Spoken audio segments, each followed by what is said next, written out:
Ողջունում եմ ձեզ հայկական խոհանոց ալիքում եւ առաջարկում եմ միասին պատրաստենք հայկական ավանդական շատ համեղ թփով տոլմա, սակայն առանց խաղողի տերևների։ Հայկական ավանդական խոհանոցում կան թփով տոլմայի մի շարք բաղադրատոմսեր, որոնք պատրաստվում են լոբու, ազնվամորու, ինչպես նաեւ թթի տերևներով։ Այսօր միասին թփով տոլմա կպատրաստենք օգտագործելով սպիտակ ճակնդեղի տերևներ։ Սպիտակ ճակնդեղի տերևներով փաթաթված տոլման ստացվում է միշտ նրբահամ եւ շատ համեղ։ Եթե համադամասեր եք եւ սիրում եք խոհանոցում փորձարկումներ կատարել, ապա այս բաղադրատոմսը հենց ձեզ համար է։ Իդեպ, եթե տոլմա ճաշակողը նախապես չգիտի, թե ինչով է փաթաթված տոլման, երբեք էլ չի գուշակի, քանի որ ճակնդեղի համը ընդհանրապես չի զգացվում։ Հարգելիներս, եթե նոր եք միացել հայկական խոհանոց ալիքին, խնդրում եմ բաժանորդագրվեք եւ սեղմեք զանգակ կոճակը։ Չմոռանաք նաեւ հավանել տեսանյութը։ Հայկական խոհանոց ալիքում կգտնեք հին ու նոր շատ հայկական բաղադրատոմսեր։ Սպիտակ ճակնդեղի տերևներով տոլմա պատրաստելու համար մեզ անհրաժեշտ են հետևյալ բաղադրիչները։ Տոլմա փաթաթելու համար ընտրում ենք սպիտակ ճակնդեղի խոշոր չվնասված տերևները։ Ահա տեսեք, թե ինչպիսի տերևներ եմ ես ընտրել։ Եթե կդժվարանաք ձեռք բերել սպիտակ ճակնդեղի տերևներ, կարող եք տոլման փաթաթել օգտագործելով կարմիր բազուկի տերևներ, այդպես էլ շատ համեղ տոլմա է ստացվում։ Սպիտակ ճակնդեղի տերևները լվանում ենք հոսող ջրի տակ եւ մի կողմ ենք դնում։ Սպիտակ ճակնդեղի տերևները չենք շոգեխաշելու, քանի որ դրանք բավականին նուրբ են, այլ ընկղմելու են եղման ջրի մեջ 1-2 վայրկյանով։ Համեղ տոլմա պատրաստելու համար անհրաժեշտ է, որ տոլմայի խճողակը ևս համեղ լինի։ 1 կգ հորթի միսը աղում ենք 300 գ խոզի փափկամսի հետ։ Ավելացնում ենք 1 թեյի գդալ կարմիր քաղցր պղպեղ, 1 թեյի գդալ չորացրած ռեհան, կարելի է օգտագործել նաև 4 ցիտրոն, ավելացնում ենք աղ, սև պղպեղ եւ կարմիր կծու պղպեղ։ 1 մեծ գլուխ սոխանց ենք կացնում քերիչի մանր անցքերով եւ հյութի հետ միասին ավելացնում ենք մսի վրա։ Ավելացնում ենք նաև 150 գ նախապես լվացած եւ ջրքամած բրինձ եւ 2 ատամիկ սխտոր։ Մանր կտրատում ենք համեմ եւ սամիտ եւ ավելացնում ենք մնացած բաղադրիչների վրա։ Կարող եք օգտագործել նաև ազատքեղ, ինչպես նաև թարմ ռեհան։ Ինչպես նշեցի, տոլմայի խճողակը պատրաստելու համար ես օգտագործում եմ երկու տեսակի միս՝ հորթի եւ խոզի։ Եթե չեք ցանկանում խոզի միս ավելացնել, ապա ավելացրեք 100 գ հալեցրած կարագ եւ հումցեք 100 գ ջրով։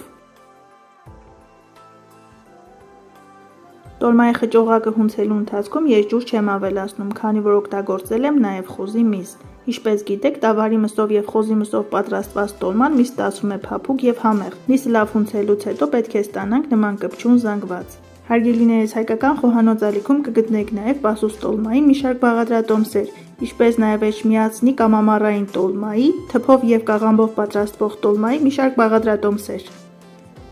Նշված բաղադրատոմսերի հղումները կթողնեմ նկարագրությունների բաժնում։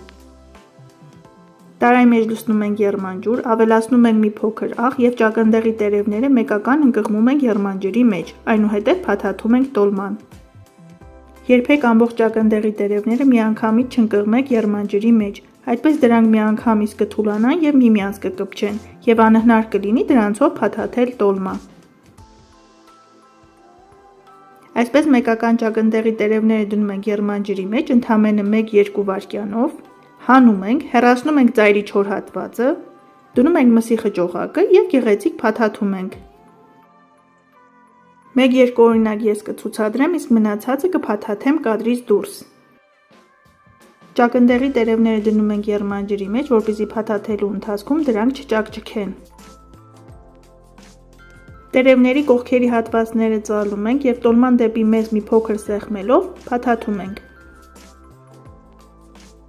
Ահա ստանում ենք նման գեղեցկություն։ Եթե տերևները միաչափ լինեն, կարելի է փաթաթել համաչափ տոլմա։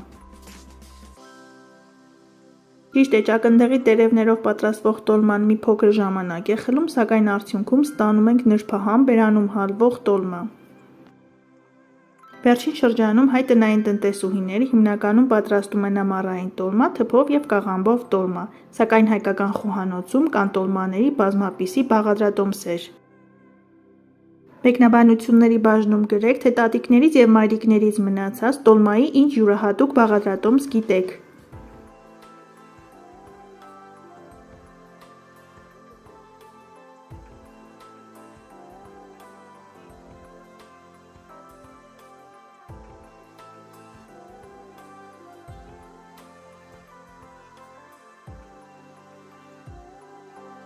Ահա ամբողջ տոլման ես արդեն փաթաթեցի, այն ինձանից խլեց ընդամենը 20 րոպե։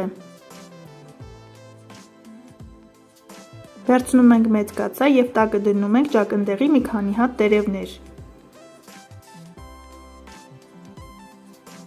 Ավելացնում ենք մի քանի հատ դափնու տերև և գեղեցիկ շերշեր դասավորում ենք փաթաթած տոլման։ Այս տոլման շատ արագ է պատրաստվում, 30-ից 35 րոպեն լրիվ բավական է։ Եփելու պրոցեսը սկսելուց հետո 2 րոպե անց ճակնդեղի տերևները պատրաստ կլինեն և 30 րոպե կպահանջվի, որպեսզի հովթի միսը եփվի։ Մեկ բաժակ ջրի մեջ լցնում ենք 1 ճաշի գթալ տոմատի մածուկ, մի լավ խառնում ենք և ավելացնում ենք կաթսայի մեջ։ Այնուհետև ավելացնում ենք այնքան սառը ջուր, որ տոլման հազիվ ծածկվի և վրան դնում ենք ափսե։ Ավելացնում ենք աղես ճաշակի և կաթսան դնում ենք ցածր կրակի վրա և թողնում ենք եփվի։ Տոլման արդեն եփվում է 15 րոպե։ Ավելացնում ենք 1-2 ճաշի գթալ ձիթապտղի ձեթ, որպեսզի այն պատրաստ լինելուց հետո գեղեցիկ փայլ ունենա։ Չեք պատկերացնի իմ խոհանոցում ինչ անուշ բույր է տարածվել։ Եփում ենք ևս 15 րոպե և մատուցում ենք։ Ճակնդեղի տերևներով շատ համեղ նրբահամ թփով տոլման արդեն պատրաստ է։ Դե էլ ինչ տոլմա առանց հայկական ավանդական սխտոր մածունի։ Ավելացնում ենք սխտորով մածուն և վայելում ենք։ Չտեսնված համեղ տոլմայի բաղադրատոմս է, հարգելիներս, դուք էլ փորձեք։